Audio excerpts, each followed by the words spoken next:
হচ্ছে সূর্যঘড়ি। ঘন্টা দেখা। আর এই যে ইমামবাড়া। টিকিট কত করে? আমি এখন ভেতরে ঢুকছি। তো ফ্রেন্ডস দেখো আমি চলে এসেছি কিন্তু ইমামবাড়ার সামনে, একদম ইমামবাড়ার সামনে গেট দেখতেই পাচ্ছ তোমরা। তো আমি এখন ঢুকবো আর তোমাদেরও দেখাবো কি কি আছে ভেতরে। তো চলো। এই হলো ইমামবাড়া, হুগলি ইমামবাড়ার পুরো সামনেটা এটা। আর তোমরা কিভাবে আসবে তোমাদের একটু বলে দিই। যদি শিয়ালদা হয়ে আসতে চাও তাহলে শিয়ালদা থেকে হুগলি ঘাট স্টেশন আসতে হবে।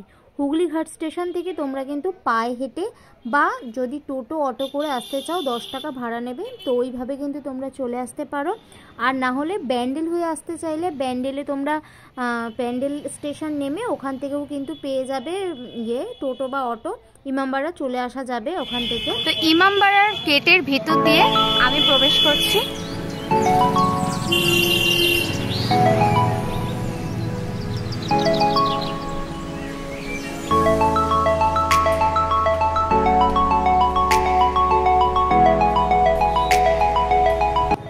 এখানে হয় টিকিট কাটা।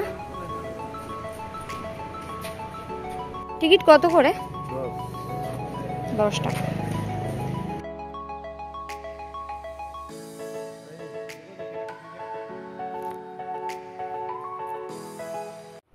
গেটে ঢুকেই দেখতে পারবেন এনার ছবি। এনার নাম হলেন হাজি মোহাম্মদ মহসিন। তারই কিন্তু উদ্যোগে, তারই অর্থের সাহায্যে কিন্তু ইমামবাড়াটা গঠিত হয়েছিল, তৈরি করা হয়েছিল। আর ইমামবাড়ার ভিতরটা ঢুকে কিন্তু ঠিক এইরকম। একবার ভিউটা আমি দেখিয়ে দিচ্ছি।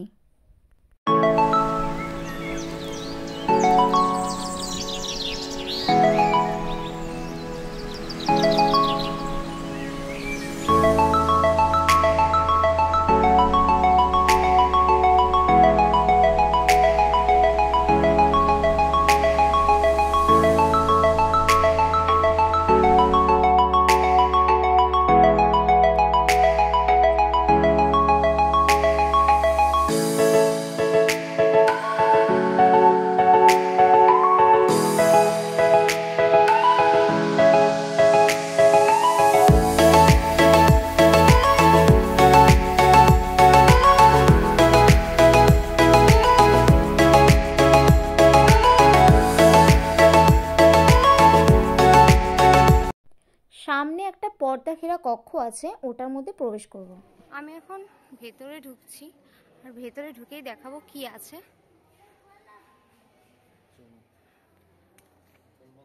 তো আমি যেখানে ঢুকলাম এটা ছিল প্রেয়ার হল, কিন্তু এখানে কোনো রকম ক্যামেরা অ্যালাউ ছিল না, সেই জন্য দেখাতে পারলাম না। এর ভেতরটা ছিল নানান রঙের ঝাড়বাতি দিয়ে সাজানো, খুব সুন্দর কিন্তু প্রেয়ার হলটা ছিল। তো তোমরা যদি আসো তোমরা কিন্তু দেখে নিতে পারবে। তো এরপর চলো অন্য জায়গায় যাই, অন্য একটা কক্ষে যাই, আর কি কি আছে সেগুলো তোমাদের পরপর দেখিয়ে দিই। ওই যে দেখা যাচ্ছে ইমামবাড়ার ঘড়ি, আর ওই ঘরটায় যাব এখন আমি এই রাস্তাটা দিয়ে। একদম ভিতরে প্রবেশ করেই সাইড দিয়ে যে রাস্তাটা দেখতে পাবে, একদম সামনে দেখো দেখা যাচ্ছে এখানে একটা বোর্ড আছে, এই বোর্ডের পাশ থেকে উঠে যেতে হবে। হুগলি ইমামবাড়া বিখ্যাত কিন্তু তার এই ঘড়িটার জন্যই। আর এখানে দুটো টাওয়ারের মাঝখানে ঘড়িটা রয়েছে। টাওয়ারগুলোর উচ্চতা 150 ফুট প্রায়। আর এখানে কিন্তু 152টা সিঁড়ি আছে। আমি এখন ঘরের দিকে যাচ্ছি, আর এখানে লেখা রয়েছে way to tower clock only ladies. এখানে শুধুমাত্র লেডিস যেতে হবে। লেফটের দিকে কিন্তু জেন্টসদেরও রয়েছে, ছেলেরাও যেতে পারবে। এই যে রাস্তা, সিঁড়ি রয়েছে, এখান থেকে কিন্তু একে একে ঘুরে ঘুরে যেতে হবে। 152টা সিঁড়ি পেরিয়েই কিন্তু ওই টাওয়ারের কাছে যাওয়া যাবে, টাওয়ারের ঘড়িটার কাছে যাওয়া যাবে। তো সিঁড়ি বেয়ে বেয়ে এখন উঠতে হবে।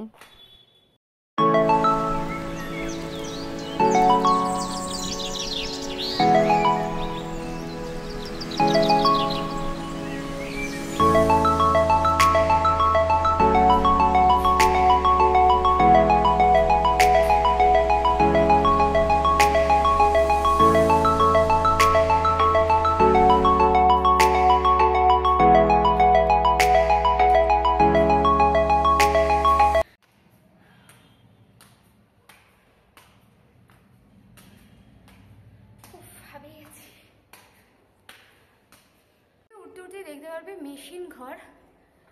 এই যে মেশিন ঘর,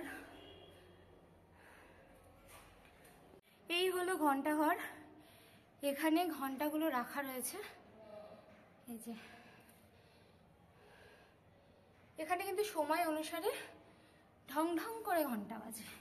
এখানে 3টে ঘন্টা রয়েছে, বড় ছোট আর একটা একদমই ছোট রয়েছে। বড়টার হচ্ছে 80 মণ ওজন, তারপর 40 আর তারপর 30 মণ ওজনের ঘন্টাগুলো আছে। আর এখানে কিন্তু একটা কাঁটাও আছে, সেই কাঁটাটা কিন্তু ওজন প্রায় 20 কেজি। তো ঘন্টা ঘরের ঘন্টা দেখা হয়ে গেছে, এবার আমি নিচে নেমে যাচ্ছি। হাঁপিয়ে গেছি পুরো, গরম লাগছে এখন। আমি এবার এই পাশটা দেখিয়ে দিই। এই পাশে কিন্তু এরকম লম্বা পুরো বারান্দা, দুপাশেই রয়েছে এরকম রয়েছে। আর এটা কিন্তু হুগলি রাজ্য জেলার একটা শিয়া মুসলিম ইমামবাড়া ও মসজিদ। এটা কিন্তু মসজিদের মধ্যেও পড়ছে। 1841 সালে মোহাম্মদ মহসিন ভবনটি নির্মাণ কাজ শুরু করেছিলেন, আর শেষ করেছিলেন তিনি 1861 সালে। একটা ঘরের মধ্যে রাখা রয়েছে এরকম পিতলের কলসি, হাঁড়ি রাখা রয়েছে, আরও পুরনো কিছু জিনিসপত্র রাখা ছিল, সেটাও কিন্তু আমি আমার ক্যামেরায় ক্যাপচার করলাম।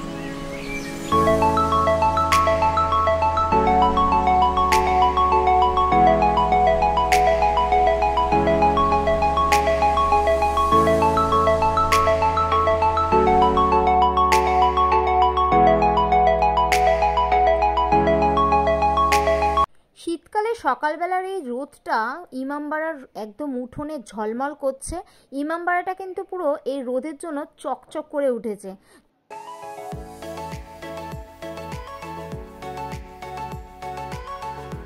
তো আমি একদম ওই পাশটা থেকে বেরিয়ে এখন যাব সোজা সূর্যঘড়ির দিকে। তো সামনেই রয়েছে গঙ্গার ধার, আর তার পাশেই কিন্তু রয়েছে সূর্যঘড়ি। তো সূর্যঘড়ি তোমাদের দেখাবো, তো চলো।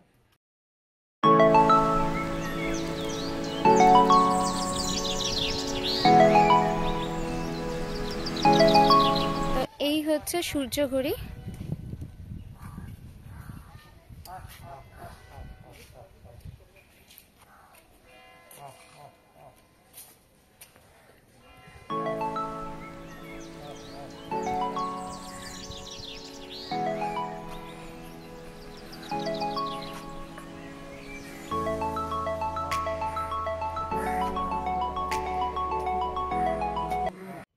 এখন বাজে 12টা 1, আর এই কাটার ঘড়িটাও দেখো ঠিক পুরো 12টার ঘর থেকে একটু ছায়াটা সাইডে সরেছে, মানে 12টা 1 বেজেছে যে সেটাই কিন্তু পুরো বোঝা যাচ্ছে।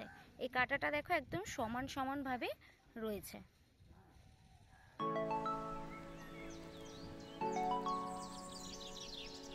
ইমামবাড়ার পেছনেই রয়েছে হুগলি নদী, আর হুগলি নদীর সৌন্দর্যটা কিন্তু এখান থেকে দাঁড়িয়েই দেখা যায়। তো তোমরা কিন্তু দেখে নিতে পারো, এখানে কিন্তু নৌকার ব্যবস্থাও আছে, তোমরা চড়তেও পারো, ওখানে মাঝিও আছে।